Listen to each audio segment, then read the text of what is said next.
Чеченский Робин Гуд, народный герой и просто абрек Зелимхан. Народная молва в разное время давала всякие сравнения Зелимхану Харачоевскому, человеку, для которого честь и достоинство были главными принципами жизни.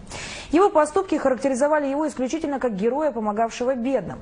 25 сентября 1913 года отряд под командованием поручика Георгия Кибирова, считавшего Зелимхана своим кровником, напал на след абрека. Зелимхан был окружен около села Шали. В результате продолжительного и кровопролитного боя тяжелобольной Зелимхан Гушмузукаев 27 сентября был убит. Малика Муталаева окунулась в историю славных подвигов абрека.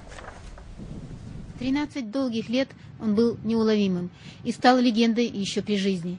Зелимхан Харачоевский не был рожден абреком. Несправедливость и произвол царских самодержцев вынудили его стать на этот путь. Я человек, который воспитан на этом образе. Долгими вечерами мне бабушка рассказывала о его жизни, о его принципах. Быть правнуком этого легендарного человека — это довольно-таки сложно, потому что общество может как бы оценивать меня с позиции этого человека. О храбрости, благородстве защитника бедных и обездоленных слагали песни. Зелимхан был человеком слова и никогда не действовал из-под тишка.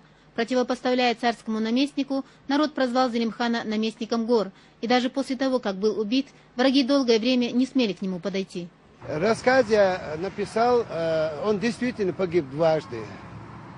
Первый раз его убили в Шали, а второй раз уничтожили памятник Сержинюрти. Это меня задело до глубины души, и я, может, я не гений, но все-таки я решил запечатлеть, оставить историю, факт, что была такая легендарная личность, что он дважды выжил, он будет жить в памяти народа. Здесь, на окраине села Сержинюрт, когда-то стоял памятник Зелимхану Харачоевскому. И хотя вот уже 2 года история Чеченской Республики как предмет в школах республики не ведется, ребята не перестают интересоваться судьбой легендарного абрека.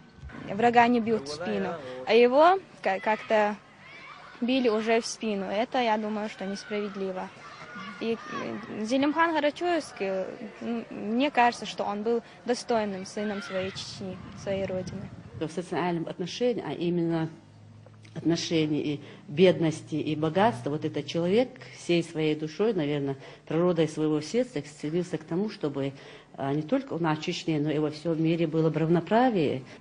Новый памятник народному герою стоит теперь в Веденском районе у дороги.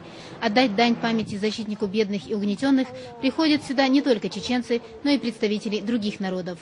Он был героическим человеком, героическим воином, защищавшихся всех бедных людей и то, что нету достававших бедным людям.